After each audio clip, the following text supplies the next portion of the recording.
안녕하세요. 사연을 부탁해입니다. 오늘의 사연을 소개하겠습니다.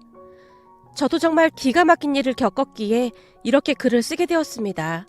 문득 무더운 여름만 되면 그때 일이 생각나곤 하는데요. 유난히도 더운 어느 여름 주말이었습니다. 아침부터 여자친구와 약속이 있었기에 준비를 하고 설레이는 마음으로 약속 장소로 나갔습니다. 카페의 유리창을 통해 안을 들여다봤더니 여자친구가 먼저 와서 기다리고 있었어요. 여자친구 모습이 보이자마자 제 입가에 미소가 번졌고 제가 카페 안으로 발걸음을 재촉했습니다. 왜 이렇게 일찍 나왔어? 내가 먼저 와서 기다리고 있으려고 엄청 빨리 준비하고 나왔는데. 왔어? 그냥 집에 있기 답답해서 일찍 나왔어. 밝은 제 표정과는 다르게 여자친구의 얼굴에 먹구름이 가득해 보였어요. 왜? 무슨 일 있는 거야? 별일 아니야. 한수씨 뭐 마실래? 많이 덥지? 시원한 거 마시자. 여자친구가 애써 밝은 표정을 지으려고 노력하고 있었지만 왠지 모를 불안감 같은 것이 제게도 느껴질 정도였습니다. 세희야, 무슨 일이야? 내가 널 하루 이틀 만나는 것도 아니고 이젠 네 표정만 봐도 다 알아. 무슨 일 있는 거지? 내가 어떻게든 숨겨보려고 했는데 역시 한수씨 앞에서는 안 통하네. 뭔데 그래? 혹시 다음 주에 니네 부모님께 인사 가는 게 뭐 잘못된 거야? 제가 걱정스레 여자친구를 바라봤어요. 여자친구와 저는 2년 정도 사귀었고 슬슬 결혼 이야기가 나오고 있었기에 양가 부모님께 인사를 드리기로 했었거든요. 세희야, 솔직하게 말해줘. 뭔가 잘못된 거지? 한수씨, 기분 나쁘게 듣지 말아줬으면 좋겠어. 난 무슨 일 있어도 한수씨랑 결혼할 거니까. 그래, 알았어. 근데 부모님께서 반대하시는 거구나? 그게 말이야. 아빠가 좀 탐탁지 않게 생각하시네. 내가 전에도 한번 말한 적 있잖아. 예전에 우리 아빠 사업 잘못돼서 엄청 고생했었다고. 그래서 혹시나. 근데 난 사업을 하는 게 아닌데 왜 걱정하신 거야? 제가 이해할 수 없다는 표정으로 여자친구를 바라봤어요. 그게 한수 씨가 대기업이라든지 그런 게 아니다 보니까 아무래도 아빠 입장에서는 걱정이 좀 되시는 것 같아. 아, 내 직장 때문에? 하긴 넌 공무원인데 아무래도 난 중소기업이니까 그런 생각 하실 수도 있겠네. 아빠는 내가 공무원이랑 결혼할 거라고 생각하신 모양이야. 한수씨, 근데 난 진짜 아무 상관도 없어. 그건 아빠가 괜히 그러는 거야. 아버님 말씀도 틀린 말 없는 거지 뭐. 걱정 마. 다음 주에 니네 집 가면 내가 아버님 마음에 들도록 열심히 노력할게.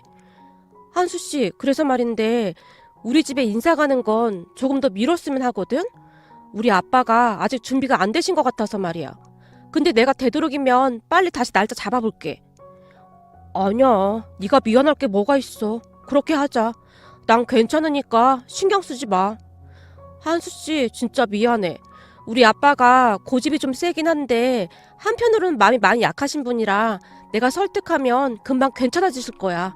한수씨한테는 정말 미안해. 근데 내 마음이 변할 일은 절대 없으니까 나 믿고 조금만 기다려줘. 여자친구는 많이 미안했던 것인지 말을 하는 내내 제 눈치를 보고 있었어요. 그런 여자친구의 진심이 느껴졌기에 저는 그저 괜찮다며 웃어 넘길 뿐이었습니다. 하지만 그 뒤에도 만날 때마다 여자친구 얼굴은 항상 어두워 보였어요. 그러던 어느 날 결국 일이 터지고 말았는데요. 퇴근하기 위해 발걸음을 재촉하고 있던 순간 모르는 번호로 전화 한 통이 걸려왔어요. 여보세요? 혹시 김한수 씨 휴대폰인가요? 네, 제가 김한수입니다. 누구신지요? 난 세희 아버지 되는 사람이네. 휴대폰에서 묵직한 목소리가 새어나왔는데 너무나 놀란 나머지 제가 휴대폰을 든 채 허리까지 숙여 인사를 했습니다. 네? 세희 아버님이요? 안녕하십니까? 저기 지금 나 한수군 회사 근처 커피숍인데 여기로 좀 나올 수 있을까? 저희 회사 근처요? 제가 바로 가겠습니다. 그렇게 여자친구 아버지가 말한 커피숍으로 무작정 달리기 시작했어요. 안녕하십니까? 김한수입니다. 커피숍에 들어가자마자 제가 홀로 앉아있는 남자분에게 뛰어가서 인사를 했습니다. 제가 한눈에 알아볼 수 있었던 건 그 커피숍에 남자 홀로 앉아 계신 분은 그분밖에 없었거든요. 안 뛰어와도 되는데 뭘 그렇게 뛰어왔어? 얼른 앉지? 네, 알겠습니다. 제가 자리에 앉자마자 여자친구 아버지가 저를 훑어봤어요. 저기 우리 세희한테 대충 얘기는 들었다고 알고 있는데. 아, 네. 그냥 저를 마음에 들어 하시지 않는다고 들었습니다. 맞네. 사실 난 한수군이 썩 마음에 들지 않네. 나중에 한수군도 결혼해서 자식 낳으면 잘 알겠지만 부모는 항상 자식 걱정밖에 없다네. 난 우리 세희가 같은 공무원이랑 결혼하길 바랐네. 어릴 때부터 워낙 공부도 잘했고 지금껏 속 한번 썩혀본 적 없는 딸이었거든. 근데 난생 처음으로 내 말을 거역하면서 무조건 한수군이랑 결혼하겠다고 난리를 치고 있으니 한수군이 어떤 사람인지 궁금해서 만나자고 했네. 죄송합니다. 이게 다 제가 못나서 일어난 일입니다. 낱말일세. 자네 회사도 그렇고 자네가 홀어머니 모시고 산다는 것도 영 마음에 걸려. 홀어머니 모시기가 보통 힘든 일이 아니잖나? 네, 제 조건이 좋지 않다는 건 잘 알고 있습니다. 하지만 결혼하고 나면 저희 어머니랑 따로 살 생각입니다. 물론 저희 어머니가 저를 홀로 키우신 건 맞는데 워낙 조용하신 분이라 세희를 힘들게 하거나 그러진 않을 겁니다. 제가 또박또박 상황을 설명했어요. 혹시 말일세, 내가 우리 세희랑 헤어지라고 하면 자네는 어떻게 할 생각인가? 저는 세희를 사랑하고 있습니다. 허락해 주신다면 정말 잘하면서 살겠습니다. 그럼 우리 세희랑은 헤어질 생각이 전혀 없다는 말이군. 저는 세희가 헤어지자고 하지 않는 한 헤어질 생각 없습니다.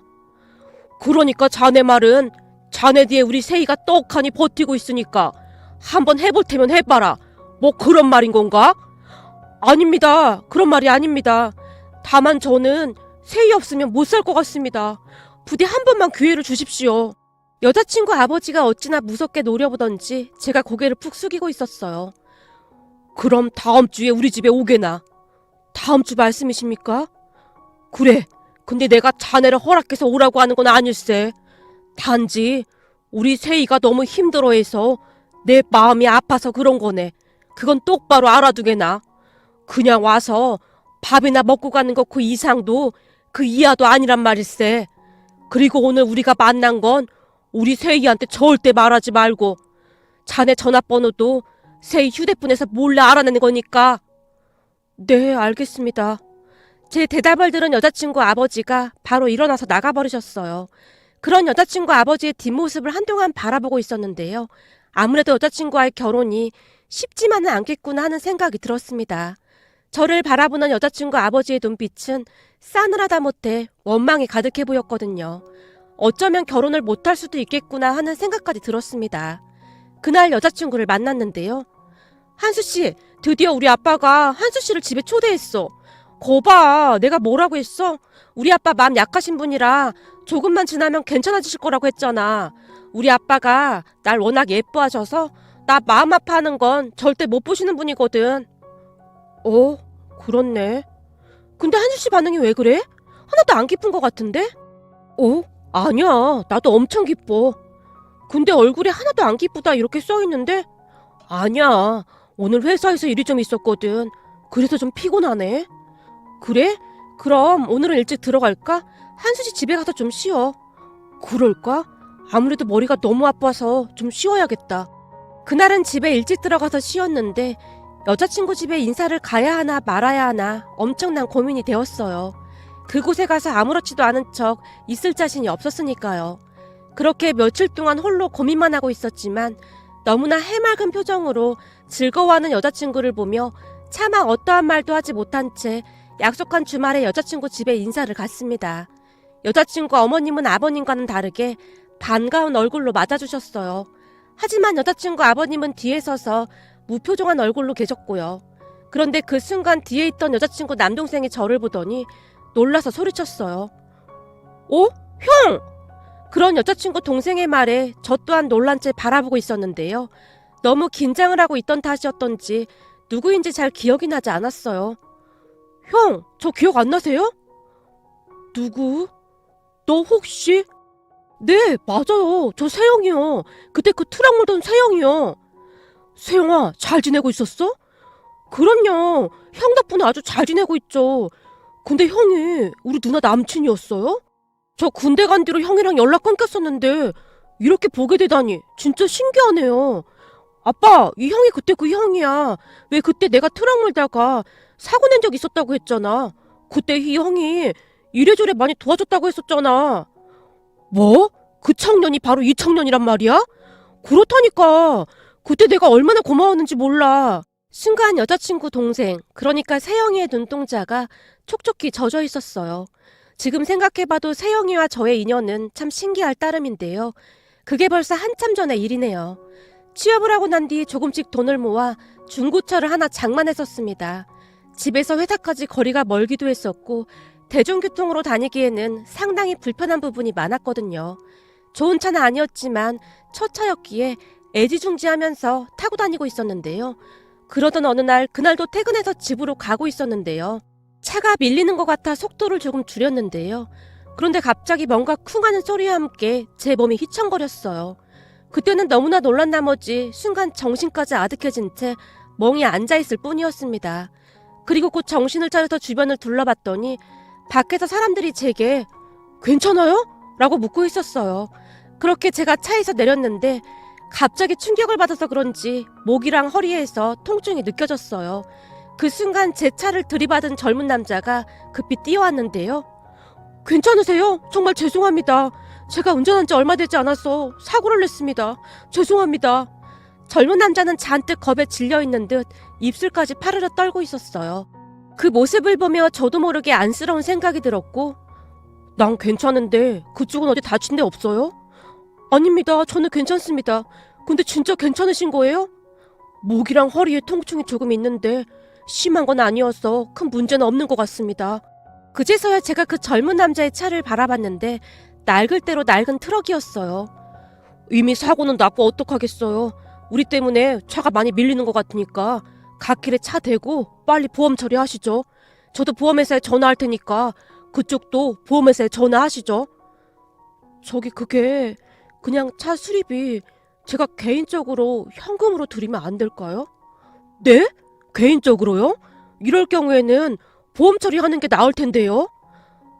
저기 그게 남자가 새파랗게 질린 채 땅바닥만 바라보고 있었어요.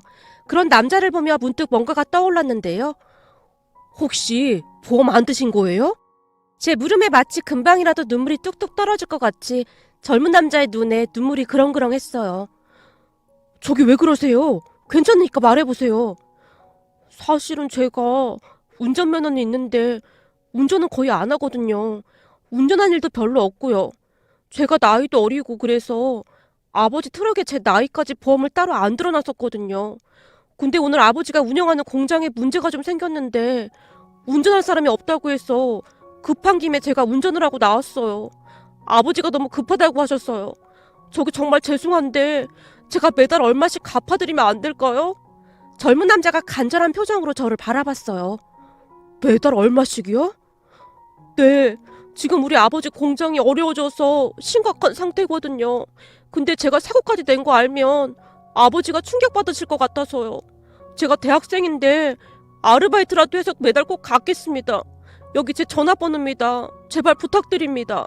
그때 당시에는 정말 황당해서 말도 안 나올 지경이었는데요. 젊은 남자의 얼굴에서 왠지 모를 절망감 같은 것이 고스란히 전해져 왔기에 그 남자의 부탁을 차마 거절할 수가 없었습니다. 알겠어요. 그럼 우선은 지금 배송 가는 모양인데 일 다 보시고 나중에 연락 줘요.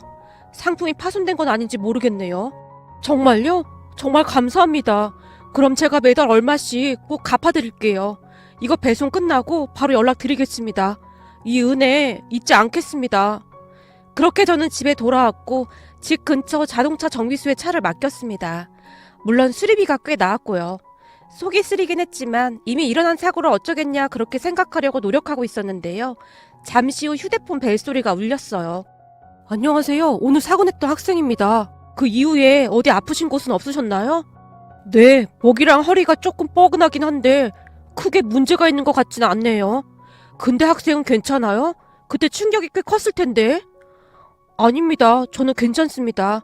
전 지금 아파서도 안 되거든요. 그리고 수리비는 제가 매달 조금씩 꼭 갚겠습니다. 지금 계좌번호 남겨주시면 제가 가지고 있는 돈 일부라도 먼저 보내드리겠습니다. 혹시 병원은 다녀오셨어요? 나중에 병원비도 정산되면 꼭 말씀해주세요. 내일 병원은 가봐야 알겠지만 그 문제는 없을 것 같네요. 그냥 타박상 정도일 거예요.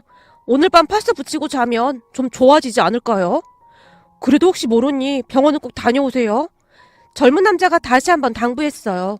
비록 형편은 좋아 보이지 않았지만 정직하고 믿음이 가는 그런 사람이었습니다. 아마도 처음 보자마자 그러했기에 연락처만 받고 보내지 않았을까 하고 생각해 봅니다. 그리고 그 뒤 그 젊은 남자는 매달 꼬박꼬박 돈을 보내왔습니다. 그렇게 친분이 쌓이게 되었고 몇 번 만나서 밥을 같이 먹기도 했어요. 그 젊은 남자가 바로 여자친구의 동생이었던 겁니다. 그랬으니 그날 여자친구 집에서 제가 얼마나 놀랐겠습니까? 아빠, 그때 아빠 공장 잘못돼서 직원들 다들 나가고 운전할 사람 없어서 내가 직접 운전했었잖아. 덜덜 떨면서 운전하고 있었는데 앞차를 들이받아서 어찌나 놀랐던지 진짜 미치겠더라고. 왜 이렇게 되는 일이 없나 별의별 생각이 다 들었었는데 한수영처럼 착한 사람을 만나서 얼마나 다행이었는지 몰라. 다른 사람 같았으면 아마 들어 눕는다 뭐한다 난리도 아니었을 건데. 그런데 우리가 이렇게 만나다니 세상 참 좁다는 생각만 드네. 그때 그 사람이 확실한 거냐? 그렇다니까. 우리 서로 만나서 밥도 몇 번 먹고 했었어. 그것도 한수영이 맛집 데려가서 만난 것도 많이 사줬어. 그리고 한수영이 힘내라고 많이 응원도 해주고 그랬단 말이야. 아빠도 기억나잖아. 나중에 내 얘기 듣고 아빠가 한수영한테 얻어먹지만 말고 밥이나 한 끼 사주라고 돈까지 지어줬었잖아. 세상에 이런 일이 다 있어? 여자친구 아버지의 표정이 순식간에 바뀌어 있었습니다. 그땐 정말 고마웠네. 하루아침에 공장이 그리 돼서 내가 제정신이 아니었어. 결국 우리 아들이 휴학까지 하고 잘 하지도 못하는 운전까지 하면서 진짜 힘들게 버티고 있었는데 그 와중에 자네가 도와줬다는 소리를 들었네. 그게 절대 쉬운 일이 아니었을 텐데 어떻게 그럴 수가 있었나. 왠지 세영이는 거짓말을 할 사람 같아 보이진 않았습니다. 그리고 젊은 나이에 그 낡은 트럭을 운전하면서 열심히 사는 모습을 보고 이래저래 느낀 것도 많았고요. 사실 저도 아버지 없이 자랐기에 내내 힘들 수밖에 없었거든요. 아무래도 그래서 세영이의 간절한 마음이 더욱 와닿았던 것 같습니다. 제가 별 대수롭지 않다는 듯이 말을 하며 멋쩍은 듯 웃고 있었는데요. 그땐 정말 고마웠네. 정말 고마웠어. 여자친구 아버지 눈에 눈물까지 그렁그렁 해 있었어요. 아닙니다. 저는 진짜 뭐 한 것도 없는걸요. 거기다 세영이가 이미 차 수리비도 다 줬습니다. 어느 날 자네를 만나서 식사를 하고 온 우리 세영이가 그러더구만. 아빠, 내가 오늘 보니 그 형 말이야. 병원 치료도 꽤 많이 받은 모양인데 병원비 관련해서는 한마디도 안 하더라. 참 좋은 사람인 것 같아. 오늘 밥값도 그 형이 냈어. 라면서 정말 고맙다는 말을 몇 번이나 하더구만. 그런 경우 대부분은 말일세. 병원에 누워서 합의금으로 조금 더 돈을 더 뜯어내려고 혈안이 되어 있거든. 생각해보게나. 세영이가 보험도 안 들었으니 더 그러지 않았겠나. 그땐 자네한테 어찌나 고맙던지 말일세. 사실 공장은 문을 닫네 마네 그러고 있지. 정말이지 1,000원짜리 한 장이 아쉬울 정도였으니까. 우리 딸이 얼마나 고생을 했는지 모르겠네. 일해서 번 돈 고스란히 가져다 줬으니까. 그랬으니 우리 딸한테 미안한 마음이 들어 중소기업 다니는 자네가 마음에 안 든다고 했던 거야. 혹여라도 우리 딸 고생하게 될까봐 말일세. 지금은 우리 공장이 좋아지긴 했지만 한동안 우리 딸이 참 많이 고생했거든. 애비된 마음으로 그런 것이니 자네가 이해 좀 해주게나. 근데 지금은 정말 진심이네. 자네가 우리 사이가 된다는 게 참 고맙구만. 자네 인품 정도라면 우리 딸을 맡겨도 아무 걱정이 없겠어. 여자친구 아버지가 제 손까지 잡으며 진심 어린 눈빛으로 말씀하셨어요. 뭐야, 그럼 우리 한수씨 앞으로 신분 상승한 거야? 이제 우리 아무 걱정 없이 결혼할 수 있는 거야? 당연하지. 한수군 정도면 아무 걱정도 없다. 요즘 세상에 이런 사람이 어딨겠니? 되도록이면 빨리 결혼 날짜 잡자고. 여자친구 아버지는 완전히 다른 사람이 되어 있었어요. 그 뒤에 우리는 모두의 축복 속에 결혼식을 올렸습니다. 지금은 아들 둘 낳고 잘 살고 있답니다.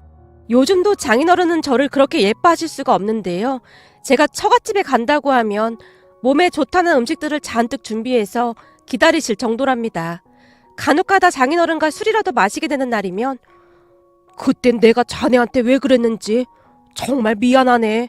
그때 우리 회사 앞까지 찾아오셔서 그러셨던 것에 대해 항상 미안해 하셨어요. 그리고 저는 결혼하고 몇 년 뒤부터 장인어른이 운영하던 공장에서 일을 하고 있습니다. 처남이 사업 체질이 아니라면서 공무원 시험에 합격을 해서 공무원으로 일을 하고 있거든요. 어느 날 처남이 가족들을 둘러보며 말했어요. 그때 아빠 회사 휘청하는 거 보면서 내가 얼마나 놀랐는지 몰라. 난 월급은 많지 않더라도 그냥 공무원 할래. 내가 사업 체질도 아니고. 오히려 매형이 회사 오래 다녀서 그쪽으로는 더 나을 거야. 그렇게 저는 장인어른께 공장 운영에 대한 전반적인 것들을 배워나가고 있습니다. 거기다 우리 어머니도 근처로 모시고 와서 자주 안내하면서 잘 지내고 있고요. 가족들 모두 행복해하는 모습을 바라보고 있노라면 처남과 교통사고가 났던 그 순간 만약 제가 매몰차게 행동을 했더라면 어떻게 됐을까 하는 아찔한 생각도 들더라고요. 그런 생각을 하다 보니 문득 우리 어머니가 저를 홀로 키우시면서 항상 하시던 말씀이 떠오르는데요. 남의 눈에 눈물 나게 하면 내 눈에는 피눈물이 나는 법이야. 내가 좀 손해보는 한이 있더라도 아기를 가지고 살면 안 되는 거다. 착하게 살면 나중에 그 복을 다 받게 되어 있다 그 말이야. 그리고 착하게 살아서 남 주는 거니? 좋은 일 하면 내 기분이 좋아지잖아. 그니까 항상 착한 마음으로 살거라. 저는 어머니의 그 말을 항상 가슴속에 새기며 살아가려고 노력 중입니다. 오늘의 사연은 여기까지였습니다. 즐겁게 보셨다면 구독, 좋아요 부탁드립니다. 고맙습니다.